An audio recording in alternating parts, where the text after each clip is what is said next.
I'm Nolan Whitted, and welcome to the physics of a hockey slap shot.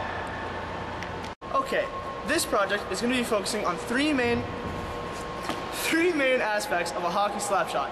First, it's going to focus on the weight transfer through the kinematic chains in the body. Secondly, it's going to explain the flex of a stick, or kinetic potential energy, or elastic potential energy. Third, we will just discuss other various factors which can affect the speed of the shot. Ready? Let's get going.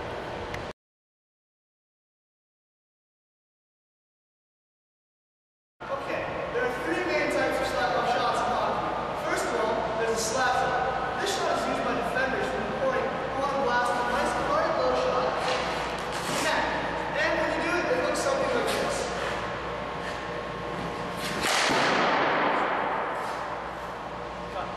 This project is the snap shot. Now, the snap shot is not usually the hardest shot a player possesses, but it's used to beat the goal in a tight situation. So say I want to break away.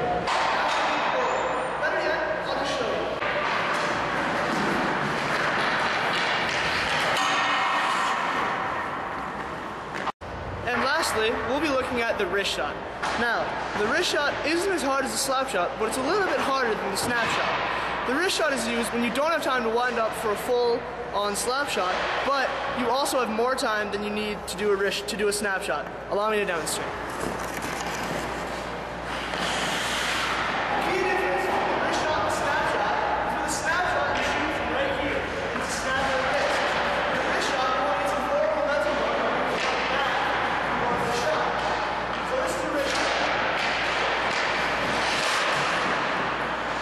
Now that you have a general overview of the various types of hockey shots, let's begin to break them down in physics terms. We'll start by looking at the majority of the terms, which are all-encompassing and carry over to all shots. For starters, we'll look at a huge component of every shot, the weight transfer. The weight transfer is essential because it creates forward momentum. Have a look. Now, if I want to get forward momentum, I want to get my body as much mass as I can moving forward. As you all know from physics class, or you should know, force equals mass, which is my body, times acceleration, which is how fast I can get it moving forward. So what this basically means, on the simplest level, is that if you can get the greatest mass moving forward or in the direction of the shot as quickly as possible, you'll get huge velocity. So you may ask yourself, now Nolan, how can I accomplish this? And the first obvious answer is through kinematic chains. Now, a lot of you may not know what that is, but you know what kinematics are, energy that's moving. And the kinematic chains are the linking of muscles and muscle groups in the body that allow energy to be transferred while moving. Now, there are two types of kinetic chains, open chains and closed chains. The one we'll be looking at are closed chains because it's when the distal points are attached to the ground. So right now, my feet are on the ground, making it a closed kinetic chain.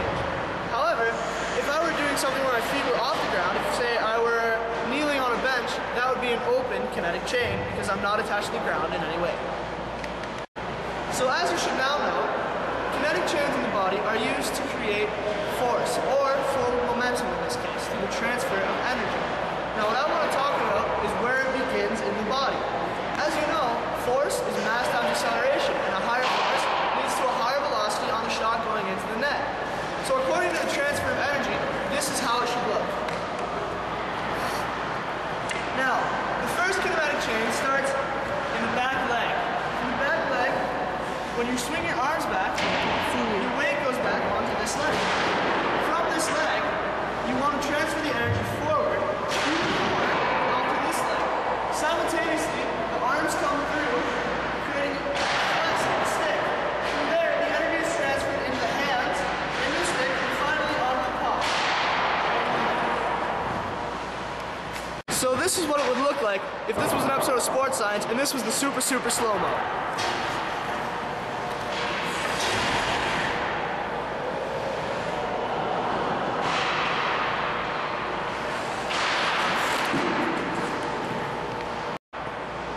Now it's time for a little demo. For this next part, I'm going to take 3 slap shots. The first one will have no weight transfer at all. I will just remain where I am and simply use my arms. Second, I will go on to use a slightly good weight transfer where I don't go back very much, but everything goes forward. And then finally, I'll do one going with a good exaggerated weight transfer, and thanks to the use of the radar gun behind the net, we'll be able to see exactly how fast each one goes. Now I'm going to have to ask my mom, or camera lady, to go behind the net so we can film it.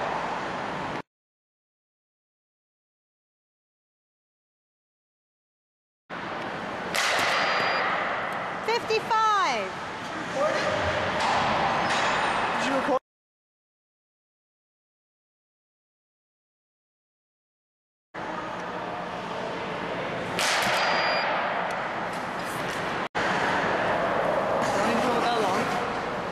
Okay, so with no weight transfer at all, simply using my arms, I registered a 55-mile-an-hour slap shot. Not the greatest, but with just a little bit of weight transfer through the kinematic chains in my legs, I got up to 60. Now let's see what I can do when I actually get some forward momentum going and get some good kinetic chains working and get a lot more velocity.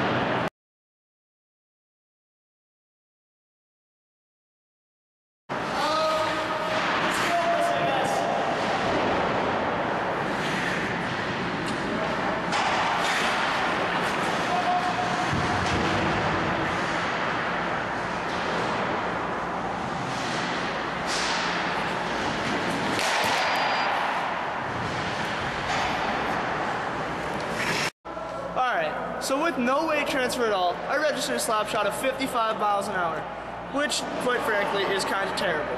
But once I moved up to a great weight transfer with forward momentum and kinematic chains in full force, I got up to 70 miles an hour, which I'll admit isn't my hardest slap shot or usually the hardest on the team, but it's certainly 15 miles per hour faster than with no weight transfer, proving that the weight transfer has a huge effect on the velocity of a shot. Past couple of weeks in class, we've been learning about the different types of energy: kinetic, mechanical, thermal, nuclear, gravitational potential. There's one form of energy which I feel is often overlooked, and quite frankly, I'm offended. That is the elastic potential energy, which applies directly to hockey due to this guy, the hockey stick. Now you may ask yourself how this applies to hockey. And quite frankly, it's simple. When you go to take a slap shot, you want to hit the ice 6 to 12 inches, so half a foot to a full foot behind the puck before you hit the puck. This isn't just simply for fun. This is to make the stick flex and create bow, which if I had a super slow motion camera, I could demonstrate, but I don't. So what I can do is just show you with my hands. Now, when I go like this and apply a force with my bottom hand, pushing down on the stick and pull up with my top hand, you'll notice the stick flexes. That's elastic potential energy. And what that does is after you've created forward momentum and transferred energy, mechanical energy, and kinetic energy, it then becomes transferred through the stick and added to that elastic energy that you create, snapping the puck off your stick and into the back end of that with rocketing velocities. Like I mentioned before, I don't have a slow motion camera, so if I do this with a slap shot, you won't be able to see it. But if I use the snapshot, you might be able to see it. So we're going to do the same thing. We're going to have our camera lady go and film the velocity of this shot. But before she does that, she's going to just get a side view of me taking a snapshot to see if you can see the bow of a stick. Here we go.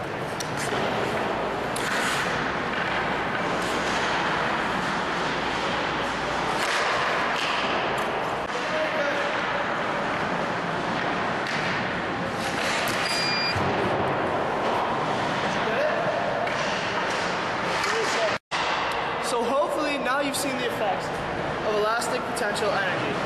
Now, this does have its limits, however. For example, if I were to use a 67 flex, every shot I take would go really high. That's why I use 102 pounds of flex. Now, for different people, they want different flexes, they want different things. I'm a defenseman, I like slap shots, I use a very stiff stick, so I can still keep it low, but create that bow that allows me to get booming velocity. And there you have it, elastic potential energy at work in hockey.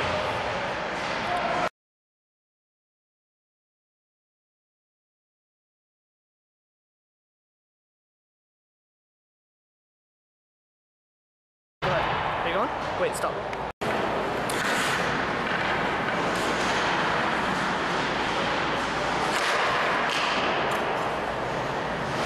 Please stop. For starters, we'll look at a huge component of every shot, the weight transfer. The weight transfer is essential because it creates forward momentum. Have a look. Now, if I